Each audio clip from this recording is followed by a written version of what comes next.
Bismillah ar-Rahman ar-Rahim. Last lecture, we derived the circuit that implements this function table. You remember, it's we have two bit selection, function selection, and when it is 0, 0, we have no change. 0, 1, count up. 1, 0, count down, and 1, 1, parallel load.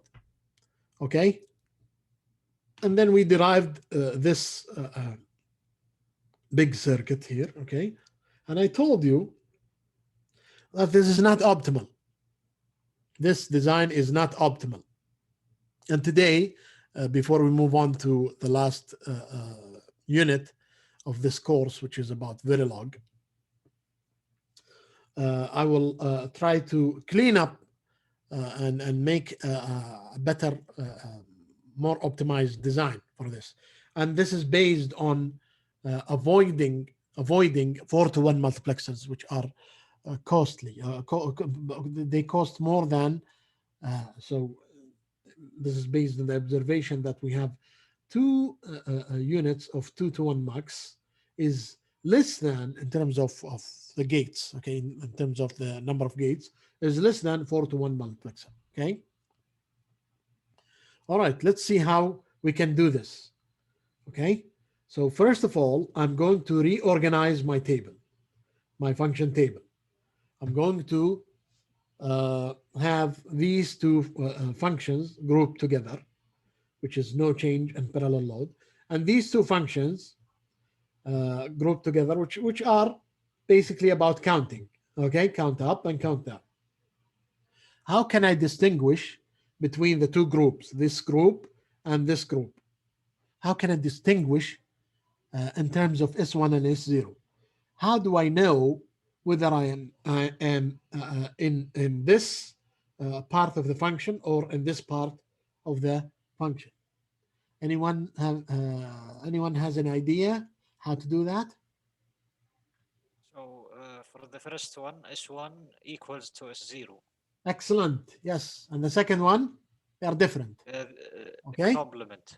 Yes. Yeah, they are different. They're different. So here they are equal, and here they are different. Okay. So instead of having a 4-to-1 multiplexer, I'm going to have a 2-to-1 multiplexer at the input of the D input of the flip-flop. And then at the top part, okay, I'm going to feed that with another 2-to-1 multiplexer, which is this one. And then the count logic, which is basically no multiplexer needed here. Okay, we don't need a multiplexer for that. Okay, so let's see how we can do this for Q0, which is the easiest. So I've drawn Q0 here. Okay, so for Q0 we have a multiplexer here, and this is my selection line S. This is S, by the way. You can see it. It's S. Okay, and then I have to XOR the S1 and S0 because I want to know whether they are equal or not. Okay, so the XOR, when the output here is 0, so this means that what? When the output of the XOR is 0, it means S1 what? When the output of XOR is 0, they are not equal. XOR, this is XOR, they are equal. Okay, it's the other way. So there is okay, answers, okay. basically. Yes. It's two answers basically. So I will not give you another chance. But okay, it's good. It's good that you tried. Okay, so this is XOR. Okay, so in XOR, the output is 1 whenever the two inputs are different. Okay, so here when they are equal, we will pick line number 0. So here equal means either no change or parallel load, depending on which one of them, S1 or S0, either one of them, because they are equal. Okay, so I have here, this is fed by another multiplexer, okay, which is basically fed by or controlled by the selection line S1 here, okay, or S0 as you like. And for when S1 is 0, I'm going to pick Q0, so this is no change. And when it is 1, I'm going to pick D0, which is parallel load. Okay? And for Q0, whether you are counting up or down, okay, counting up or down is coming from this line here. Okay? So if these two are different, you pick this line. And for Q0, as we learned before, whether you are counting up or down, it is always complementing every clock cycle. Okay? You get that? So this is for Q0. So we used only two to one multiplexer. This is a huge saving in hardware. Okay? You get that? Any question here? بالنسبة للسلكشن لاينز ليش حطينا XOR gate؟ Okay, so you must understand it from here. I have partitioned my functions into two groups here. One in which the selection lines are equal, and one in which the selection lines are not equal. Okay, so when they are equal, I know that the function is either no change or parallel load. And when they are when they are not equal, I know that the function is counting. Okay, so this is why I have an XOR gate to detect equality, or inequality in this case. Okay, so when the output is one of the XOR, I have the two inputs that are not equal. Okay, you get that? Is it Hassan who asked? Yes. Yeah. So when they are not equal, the output of the XOR is 1, and hence I know that we need to count in this case. So this is for Q0. I load Q0 complement basically at every clock cycle. And when they are equal, on the other hand, the output will be 0, and hence I have to pick my input from either no change for Q0, okay, or parallel load for D0.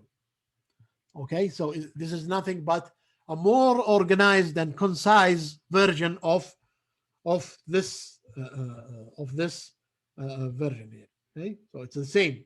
So here I'm putting S1 and S0, and then for 0 I get Q0, and for 1 and 2 I get Q0 complement, and for 3 I get D0. Okay, this is equivalent to having these two multiplexers in addition to the XOR gate. Okay,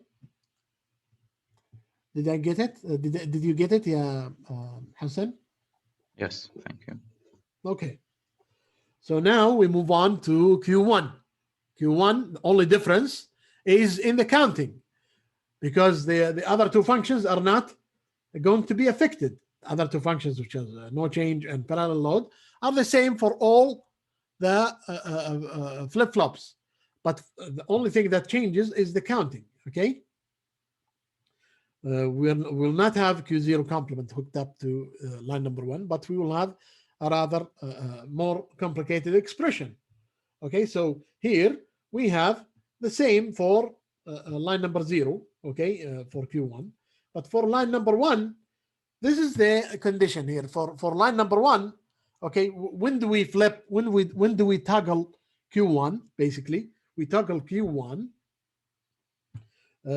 if, for example, we are first of all, if we have chosen this branch, it means that S1 and S0 are different, right? So we are either, if we chose this line here, then we are either counting up or down, definitely. Okay, definitely we are counting up or down if S1 does not equal 0, does not equal S0. Okay, then we are counting up or down.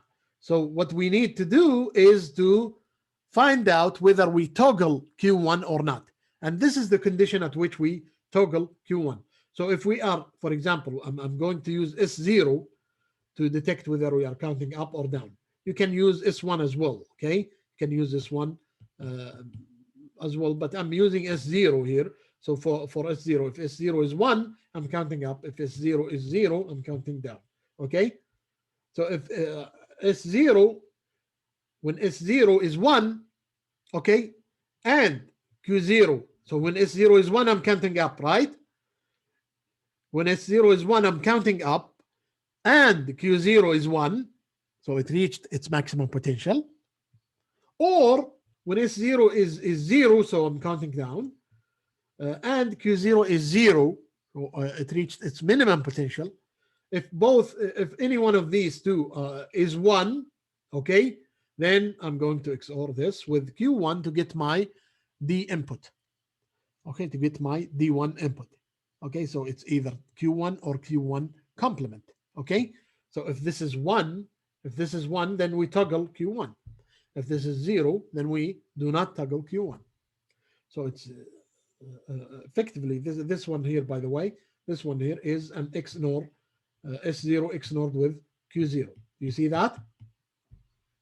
And then I have another XOR. So this is how you implement the counting process for the other for Q1. Okay, so you XOR Q1 with S0 XNORed with Q0. All right.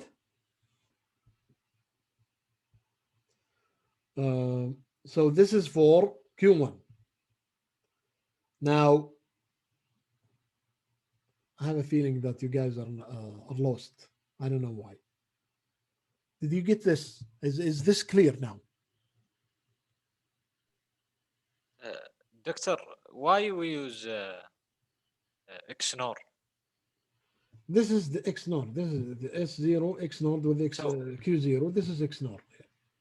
Yes, when this expression is 1, we get Q1. Yeah, when this expression is 1, then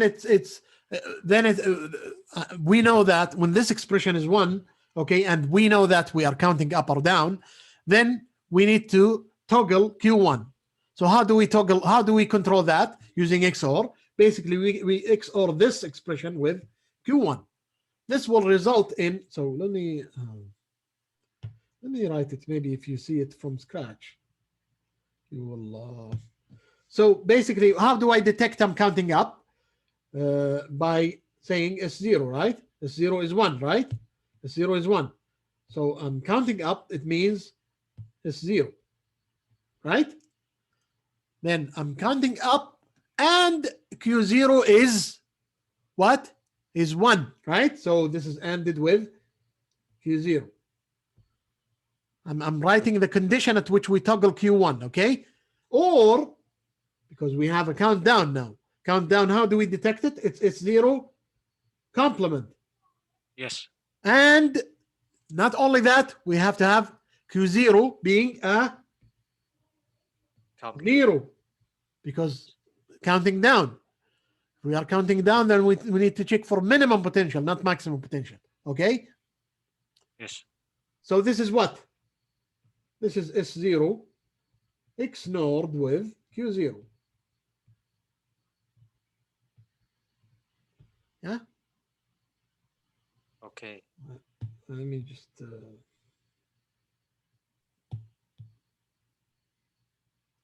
I couldn't do it. Oh, you don't have to. Okay? So this is the condition. Let's call it C1. If C1 is 1, then we will toggle Q1. Otherwise, we will not toggle Q1. So all I need to do is to assign D1, which is the input of flip-flop that has Q1 as output. Assign this to what? C1 XORed with Q1. Why do I do that? Because basically, if the condition is true, then I need to toggle Q1. If the condition is false, then I don't toggle Q1.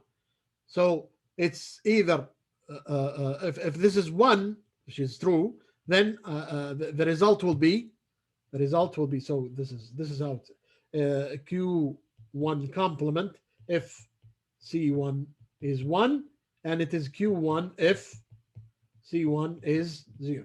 You see that? Yes. It's clear. Okay. So this is what I did basically here. Okay. This is what I did. So I took Q0, Q1 here, and XNOR it with S0, XNORed with Q0. All right. Now we move to Q1. So Q2, I'm sorry. We move to Q2.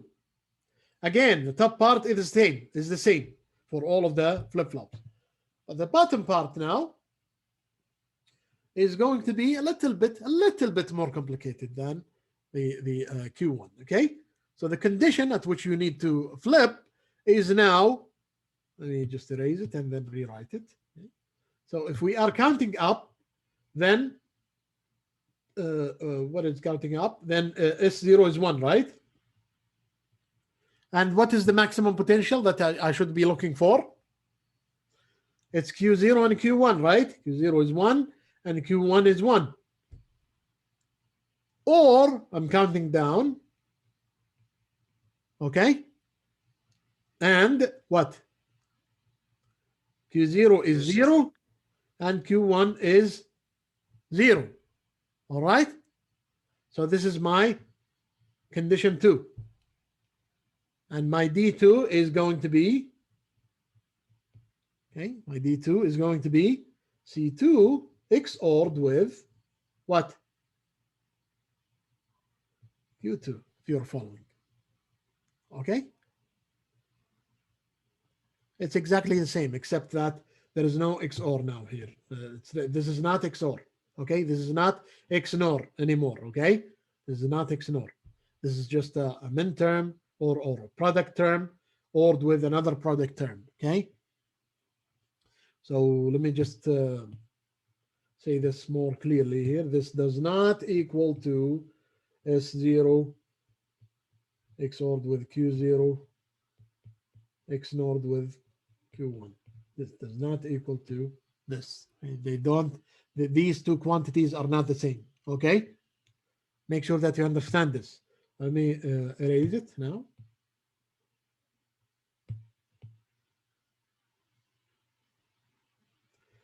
So this is what we did here. Okay. So we have Q2 XORed with Q2 XORed with the ORing of S0 ANDed with Q0 ANDed with Q1, or S0 complement ANDed with Q0 complement ANDed with Q1 complement. Okay. So this is a good saving of gates. Okay. A good saving of gates by doing so. Okay. Any question?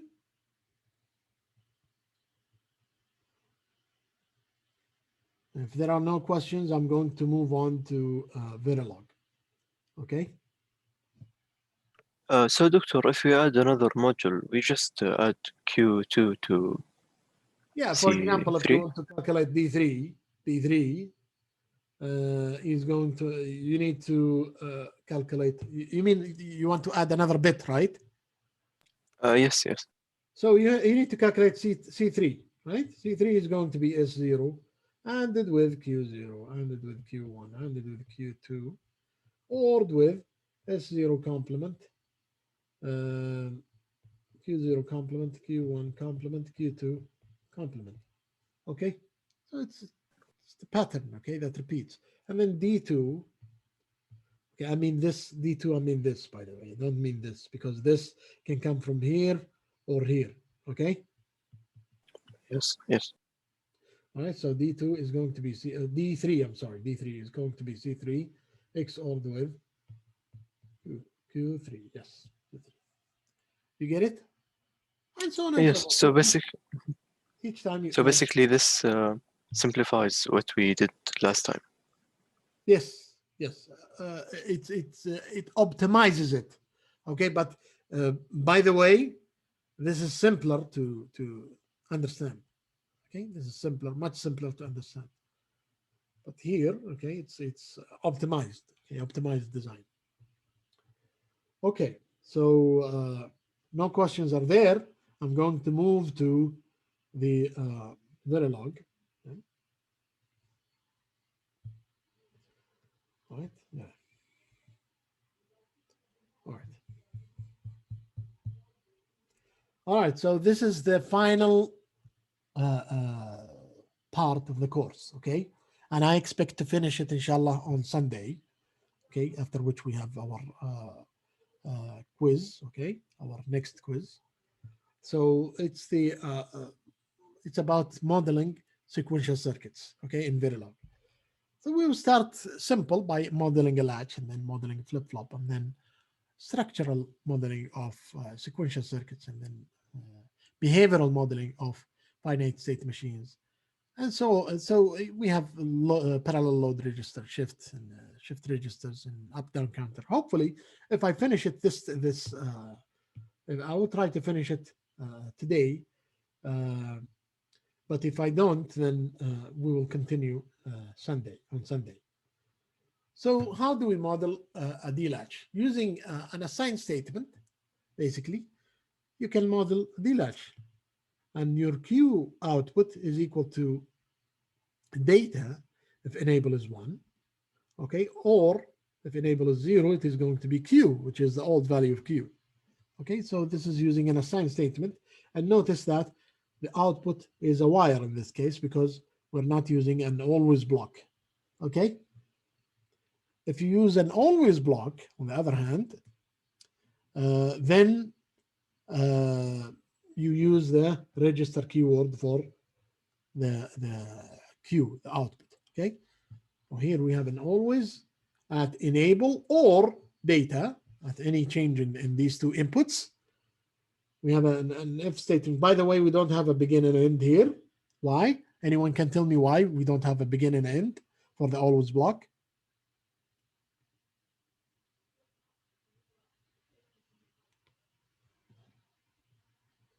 Because it's a single statement.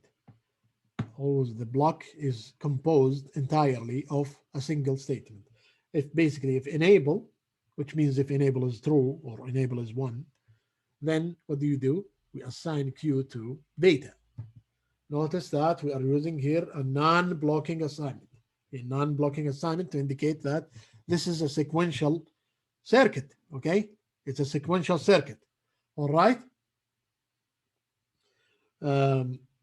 Yeah, so these are two implementations of the D-latch.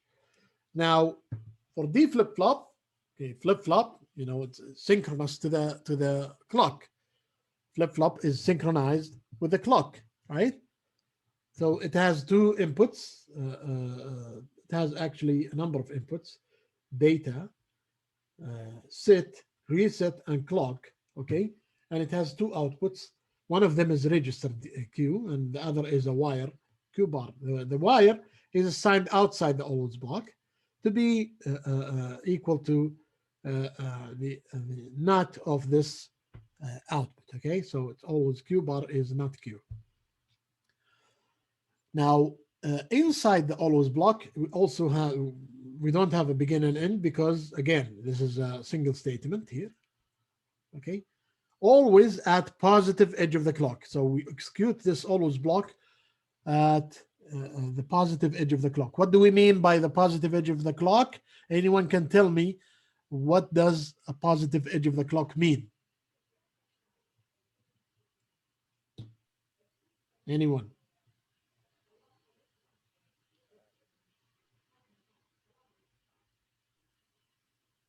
When do we have a positive edge of the clock?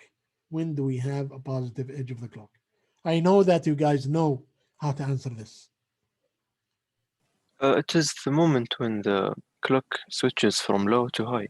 Excellent. Yeah, from 0 to 1. And negative edge is the other way around. Okay.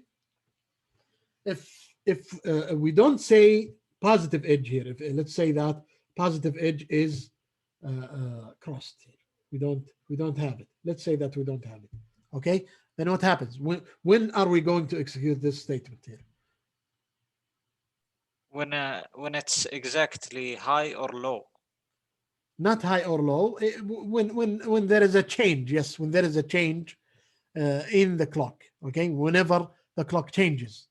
Okay, then we will execute this block. So this is not what we want. We want to have a positive. We execute this statement. Okay, when the clock transit from or transition from low to high. Doctor, Yes. can I have both in a flip-flop, positive edge and negative edge? You mean in the same circuit? Yes. So I have a flip-flop. I want to detect the positive edge and the negative edge. Of the clock. Okay. Yeah, you want to detect the positive edge of the clock and the negative edge of the clock, right? Yes. Yeah. Is that possible? Or flip-flop? Oh, you mean a D flip flop that has Yes. positive edge and negative edge. Okay, that's basically what happens is that using the master slave architecture that we studied, this is not possible. Okay, but you can do that using asynchronous design. Okay, which is outside the scope, unfortunately, of this course. Okay, but this is a good question actually to seek for. Okay, so yeah, the way to do it is to assume the fundamental mode of operation and then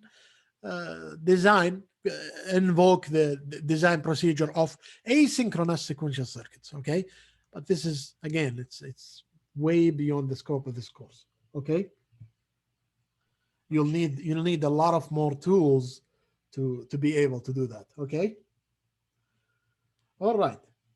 So coming back to our positive edge. So this is we are assuming that the flip-flop is positive edge triggered. Okay, we have here at the positive edge, we execute this if statement. So what does the if statement say?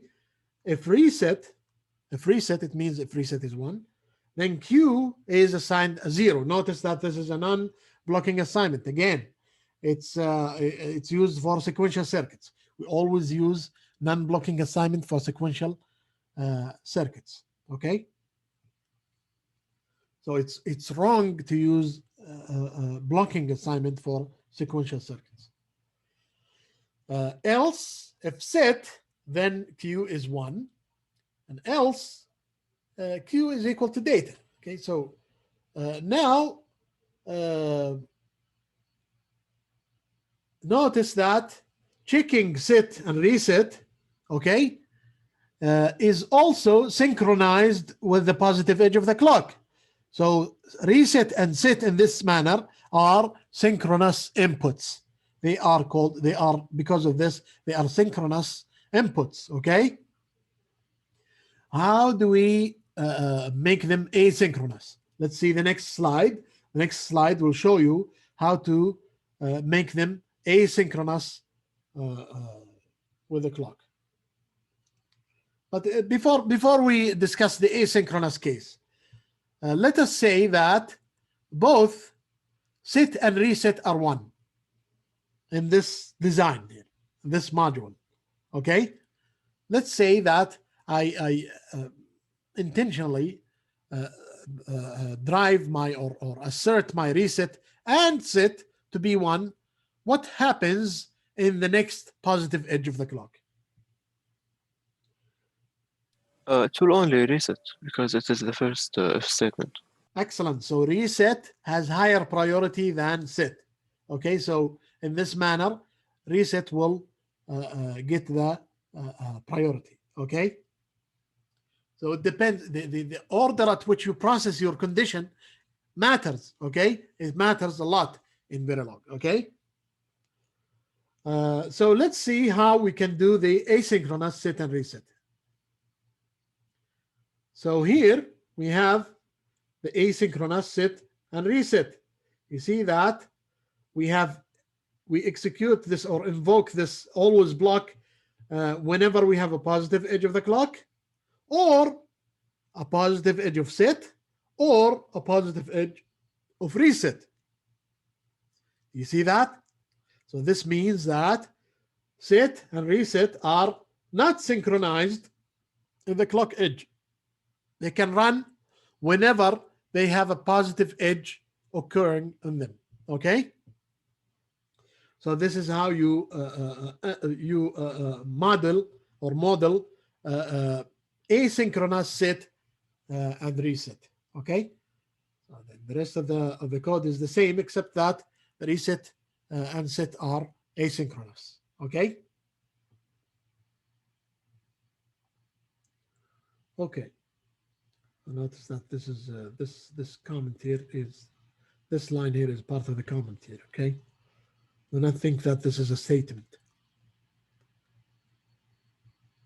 All right. Now, if you implement the D flip-flop, okay, module as a module, then you can structurally model sequential circuits. So, for example, this is a circuit, for example, here, okay, and it has two flip-flops, okay, and a number of gates, and they are connected together structurally like this, okay. So what you do is you instantiate your flip-flops, two flip-flops like this, and then connect them as listed here, okay. Notice that here we are connecting the set input to 0. Okay, so we're not using that. Okay, so this is a set input, right? Let's see, 1, 2, 3, 3 from the back. 1, 2, 3. Yeah, so set, we connect it to ground. Okay, is a logic low. All right, so we are not using the set input here. We're using the reset input here. Okay. And the rest is just like what we used to have before. Okay, so this is nothing, there is nothing new here. Okay, the only thing that is new is how to instantiate. Actually, this is also not new. How to instantiate the flip-flop and then connect the circuit as before in a netlist form. Okay, you can see that CP here is called CP, clock pulse, but here it's called CLK. Okay, make sure that you understand the difference here. So this should have been called CLK. Okay. All right. Now the interesting thing is how to model sequential circuits behaviorally. Okay, we would like to talk about the behavioral modeling of finite state machines, and we are going to give an example of this sequence detector. Okay, remember, for sequence detector we have a serial input X and a clock, and we have also a reset input somewhere here. Let's call it reset, RST.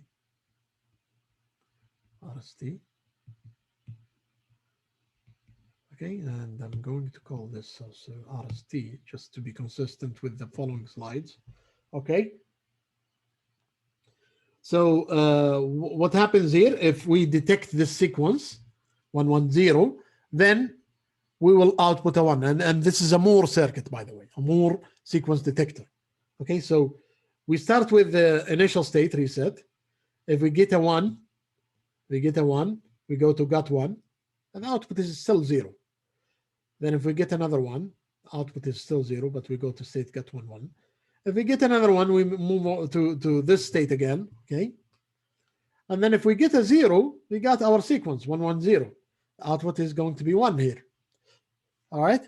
So how do we implement this or model this using finite state machine modeling?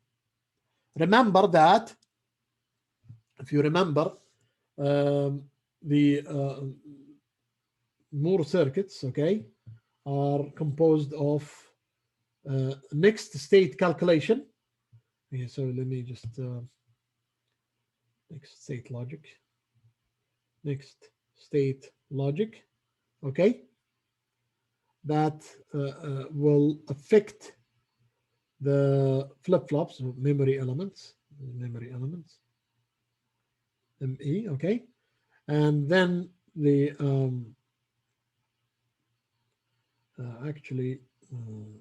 let's just look at the next slide, and then we will figure out that later. Okay, how do we model it? Okay, so basically what happens is that you need 2 parts here.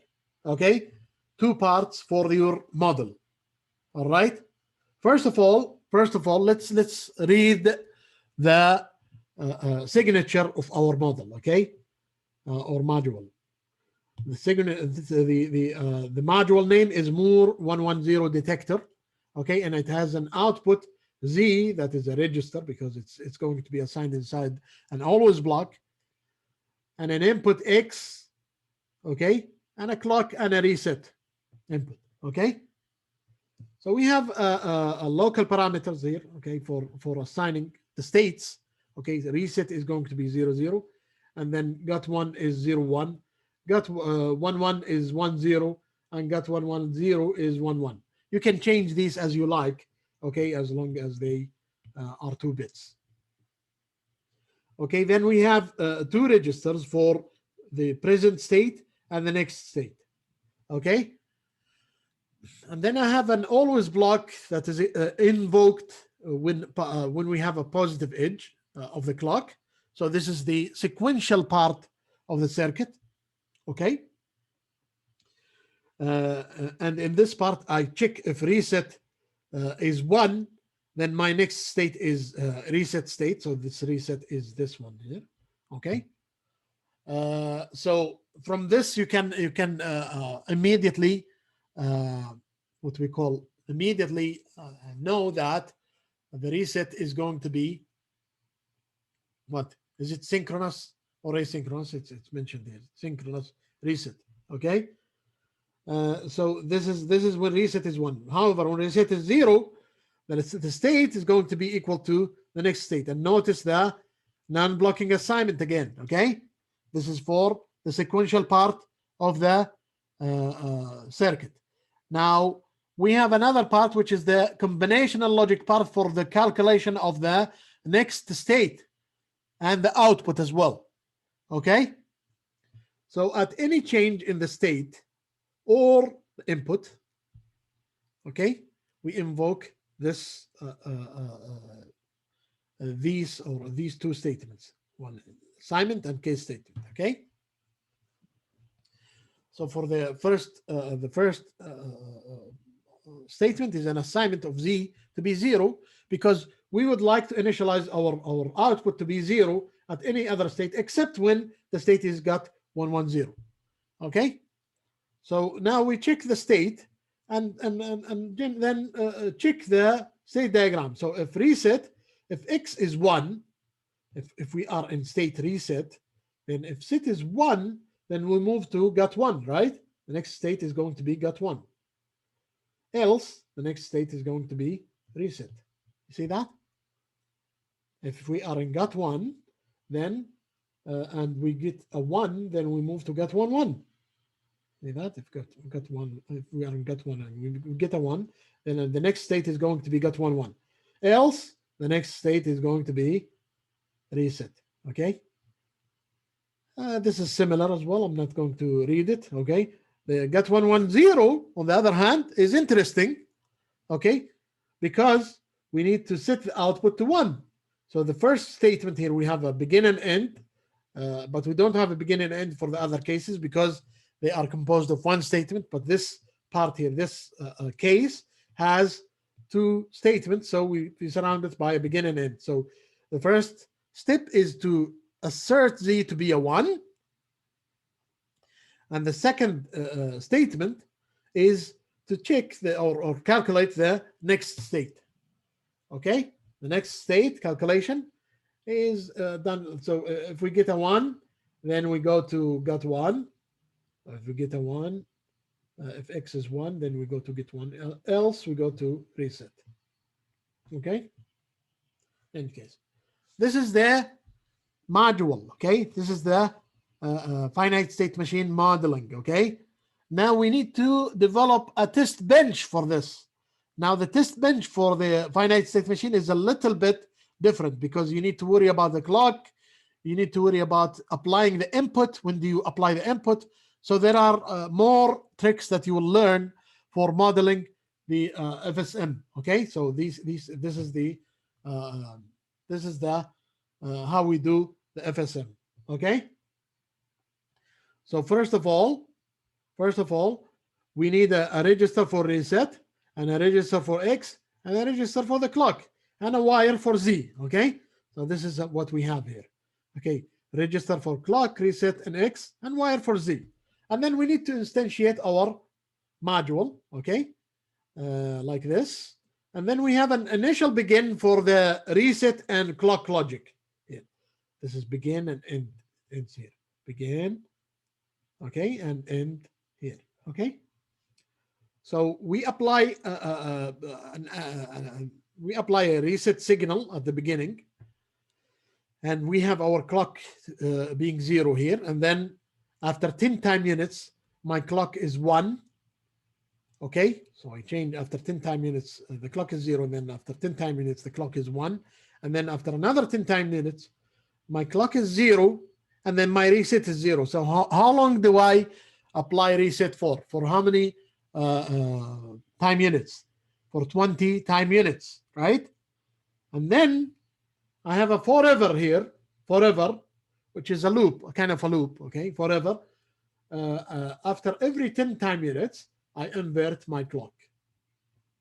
This is exactly what the clock signal looks like, okay? And this is the reset and clock sequence, okay? Now this one here is for the input X. This initial begin, the other one, is for the input X, okay? So initially, we would like this circuit here is positive edge trigger, because how do we know? Because we have the positive edge clock here, okay? So we need to apply our input during or at the negative edge of the clock, just to be sure that the timing is right, okay? So we apply it at the negative edge using this statement here. At negative edge of the clock, X equals 0. So at the first negative edge, my X will be 0. Okay, and then it will be kept 0 until the next negative edge. And at the next negative edge, I apply a 1. And then at the next negative edge, I apply a 0. And then at the next negative edge, I apply a 1, and so on and so forth. Okay, so this is how you generate your sequence. Okay, so where is our sequence? Does it show up here in the slide?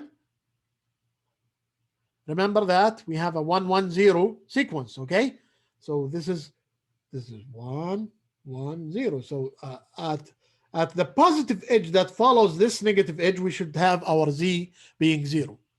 Okay, what about this one? 1 1 0. Again, after the positive edge that follows this negative edge, we should have our Z being a 1. Any question here?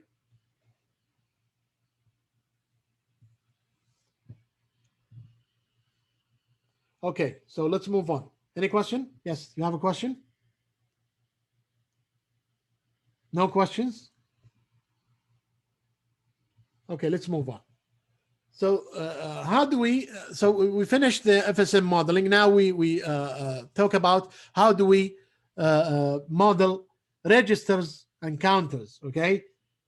Register. So this is how to model a register, parallel load register, okay? So we have a parameter that is called word size, okay? And the output is of size word size, and it's a register. It's called data out.